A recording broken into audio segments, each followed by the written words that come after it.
to next week's U.S. election, Democrats need every vote, including from Native Americans. In terms of Indian country, they're reaching communities in a way that hasn't been done. More transparency. That's what's needed when negotiating long-term reform in the First Nations child welfare system. Response is it's more to let's negotiate further in secrecy, and I don't agree with that.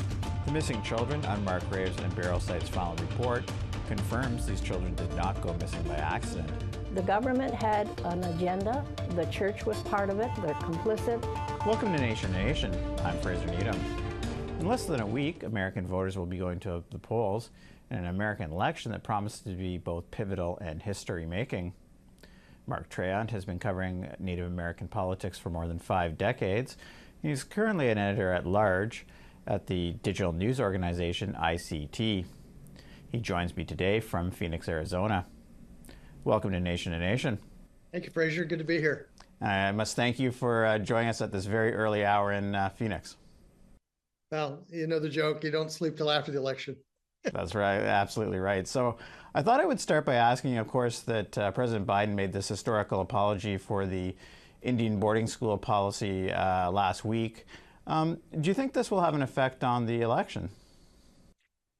No, I think this was more about doing the right thing. The Native vote has been well organized long before the president's apology. That said, it was such a historic moment because the folks who've been working for that have been working for it for a very long time. And to see it actually come to fruition where the president of the United States, on behalf of the United States, apologized for that era and the whole idea of assimilation, it was really remarkable in that sense. Now, I was reading over the weekend about a Senate race in Montana where the Native American voters could affect that race. It's quite tight. Did you want to talk a little bit about that race and maybe some of the others, even the presidential race where Native American voters could maybe have an effect? Sure. Montana is interesting. There are 2 areas of swing states in Montana.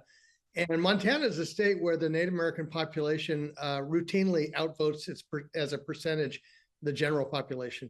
And so the significance of the Native vote is really extraordinary. In fact, when John Tester, the senator now, ran for election 6 years ago, I traveled with him on a tour of all of the reservations and all 7 in one day. And it was just a blistering tour where he got out to vote. And I did a story for PBS NewsHour, and they called and said, well, wait a minute, there are no Republicans in this story. I said, because they're not visiting the reservations. and that was exactly the issue, is the turnout. And you see communities where it might be 90, 100 to 1, and it allows a candidate to make up some ground very quickly. In terms of the swing states, boy, this election, the indigenous vote is right in the middle of things. Arizona is probably one, but Nevada, Wisconsin, and North Carolina are all significant states with significant Native population where the vote really is mattering. If you look at back just 2 years ago in the midterm election, Arizona was a state where the Native vote was determinant, and I expect that to be the case again. Now, we've seen a little bit about this up here, and in terms of making it more difficult for Indigenous voters here, or Native American voters there, to vote. Some of that was I saw in Montana, of course, polling stations on reserves. There's been fights, and of course, Republican electoral officials, as I'm sure you've seen, have been passing some legislation to make it more difficult for for groups to vote, and usually that affects minority groups like Native Americans. Is that a real issue in this election? Oh, of course. You look at a community like Fort Belknap in Montana, and there are folks that have to drive more than 100 miles to cast their ballot round trip. So it is significant. The one thing they tried to go after in Montana that they failed was same-day voter registration. And that is also significant because that allows folks to go at the last minute and say, I want to vote, here's my ID, et cetera, and cast their ballot. Now, we've also seen the Trump campaign and some Republican candidates targeting minority groups and immigrant voters with negative advertising, and unfortunately to create division and for political gain. Have they targeted specifically Native American voters? Not the Trump campaign per se, but some of the candidates that lower office has. The most striking one recently was in Idaho, where a state representative told a candidate for state office, why don't you go back to where you came from? Which is, with a 10,000 history, kind of a ridiculous premise.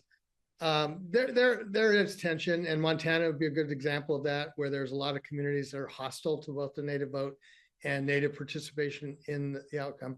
The one thing about Montana that's so striking, though, is that it's been organized for a long time. And I mentioned that the population outvotes the general population in terms of percentages. What that's resulted in is the legislature actually has a higher percentage of Native Americans serving in the Montana legislature than the population percentage. So Montana is about 6% Native American and about 7% in the legislature. Now, of course, somewhat surprising maybe to us here, but there's a very large possibility that Donald Trump could have another presidency come starting on Tuesday. What would that mean for Native American voters, do you think? Well, the big thing would mean oil and gas production would be the top of the priority. Yesterday, the Speaker of the House promised to do another healthcare reform, which is almost comical because the Republicans could never agree among themselves what healthcare reform would look like. But that would have a big impact on Indian country as well, particularly how the Indian Health Service is funded and how services are delivered. The other issue that would be really striking is abortion-related services. Already, the Indian Health Service is covered by the Hyde Amendment, so women seeking reproductive health often have to drive great distances for services because the Indian Health Service does not provide that. Now, of course, we know that every vote counts in this election. Of course, the Democrats have really been targeting, trying to get the black vote out, Latino vote out. Have they had any sort of orchestrated ground campaign to get out the Native American vote? They have. In fact, I think the story next week will be the extraordinary ground game of the Harris campaign. I've been covering politics 50 years. I've never seen anything like it. It is extraordinarily well organized. In terms of Indian country, they're reaching communities in a way that hasn't been done. The vice president nominee, Tim Walz, has now been to tribal nations 4 times, which is unprecedented for this level of the cabinet. Just last week, he was at the National Congress of American Indians. And of course, one of the subplots there is that should Harris win the presidency and Tim Walz becomes vice president, the first thing that will happen is that Peggy Flanagan, who's Ojibwe, will become the governor of Minnesota. And so there are a lot of implications for tribal communities almost immediately. But thanks so much for talking to us today about an election that, of course, everyone's following and providing your unique insights into it for our viewers. I'm happy to do it. After the break, we'll talk to Raymond Shingoose, the president of the First Nations Child and Family Caring Society, about what should happen next when it comes to long-term reform of the First Nations child welfare system.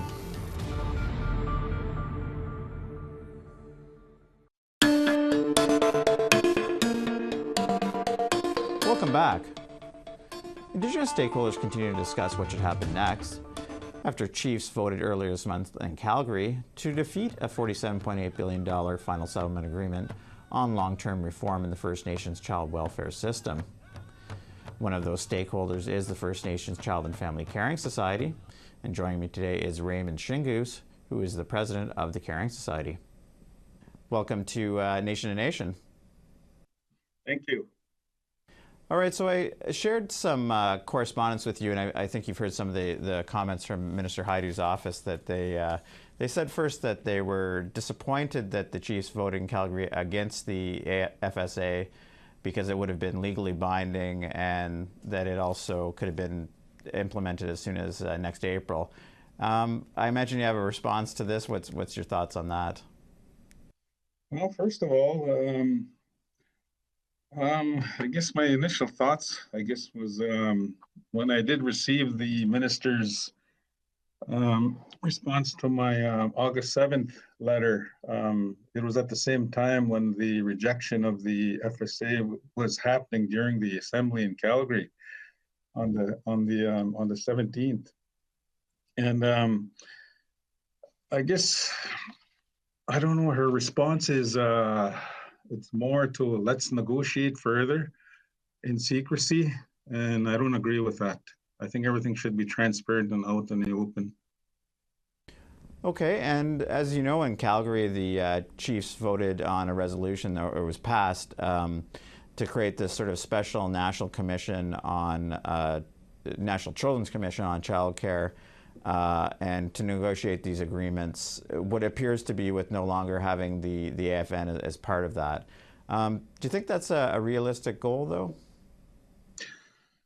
Um, with the Caring Society, we lost confidence in the Assembly of First Nations. It really put us into a bizarre situation where and this is the first time in my 40-year career that I've actually seen lawyers be the lead negotiators and not the chiefs in assembly. And it more or less reverted to a party-driven process rather than a chiefs in assembly process. So that was very concerning to us as coming from the Caring Society. Okay, and there's also obviously there's a current impasse in both. Well, this wasn't about this is about child welfare, long-term reform of the child welfare system, but also there's the compensation money which we understand hasn't flowed yet. So, with things really sort of in an impasse between the federal government and some of the stakeholders, what do you think would be the quickest way, or the thing that should happen now to first get the compensation money moving, but also and long-term reform of the child welfare system, so it helps these children and families that have been waiting now so long? Well, I believe that the same process has to occur with the long-term reform for child welfare, and the same thing with the compensation.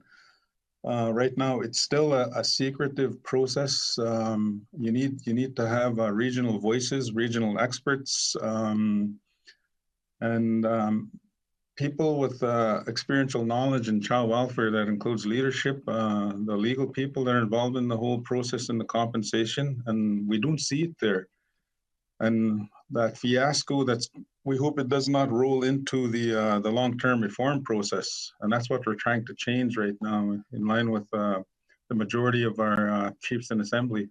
You might have noticed, or you probably saw a couple times that during the assembly, the AFN and the national chief of the AFN sort of said, or the stakeholders that were behind this FSA said that, the chiefs by rejecting it were sort of maintaining the status quo. But some have just said that the Assembly of First Nations has become too close to the federal government, and that some have even linked it with calling it sort of perhaps a colonial arm of the government. What's your thoughts on that? Well, it's a lot of money. My own personal view on that is that I think it's based on the politics of the government, the politics of the Assembly of First Nations based on procurement.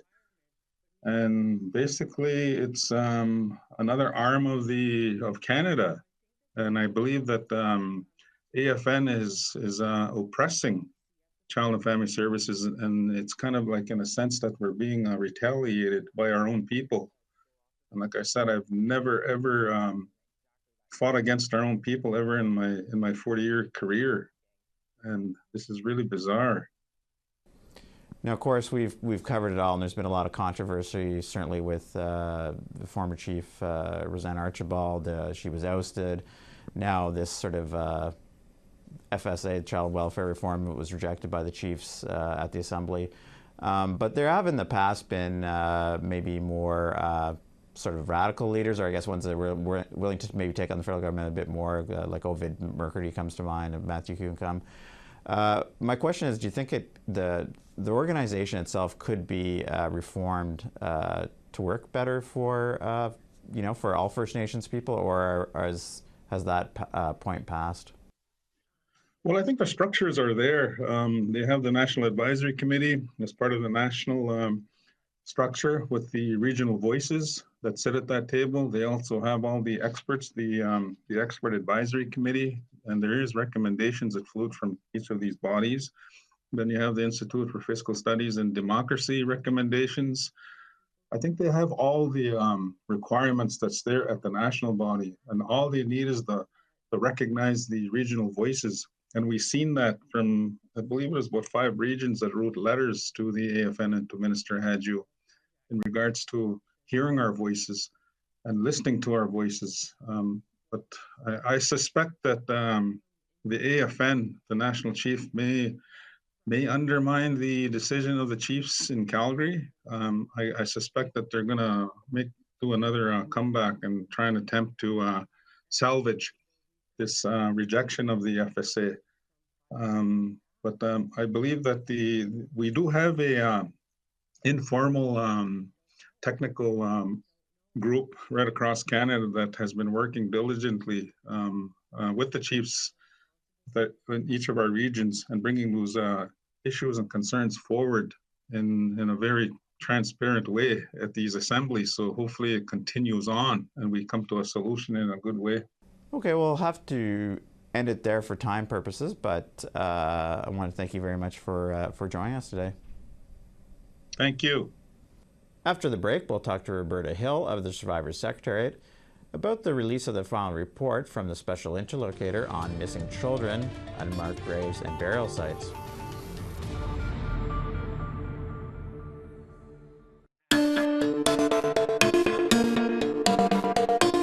Welcome back.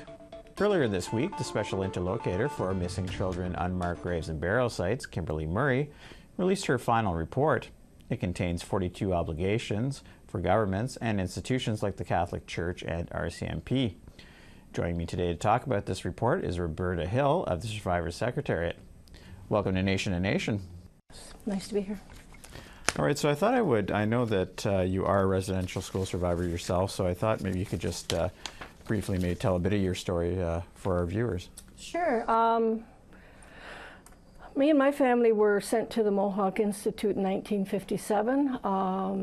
When my father died in 1954, I was 4 years old. My mom looked after 7 kids on her own until 57, and then she kind of had a breakdown. So she ended up being put away herself into an institution. So that's how we entered the Mohawk Institute, as orphans. Right, and then you had quite a long career in nursing as well, I understand. I did, yeah. Well, from the Mohawk Institute, though, I started school on the reserve in the day school in grade 1, and then the residential school, and from there we went into the foster care system. Okay. So until 1969. Then it took me about 10 years to figure life out and what direction I should go. I'm a single mom, I had 2 kids, so that's why I said, I really wanted to be a nurse for a long, long time, and so that's what I did. I became a registered nurse, and I worked for 32 years, yes. Right, okay, and then, of course, we were talking a little bit beforehand about the gathering yesterday where the final report was released just across the river here in Gatineau. Mm-hmm. That obviously was a heavy day for a lot of people, emotional time, I'm assuming for you as well. What was that like, I guess, on the, just emotionally for you to sort of hear this, what the Special Interlocator had to say and what was in the report?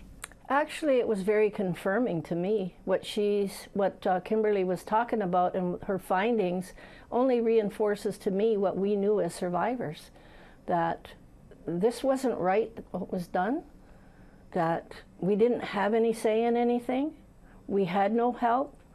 What I remember about the institutional care there, the Mohawk Institute, which we call the Mushwell, was that you were pretty much isolated from outside, any kind of outside help, and it was run under the Anglican Church. So that's where I am there, is that how do you put kids into care, supposedly care, and into an education facility when there's nobody there?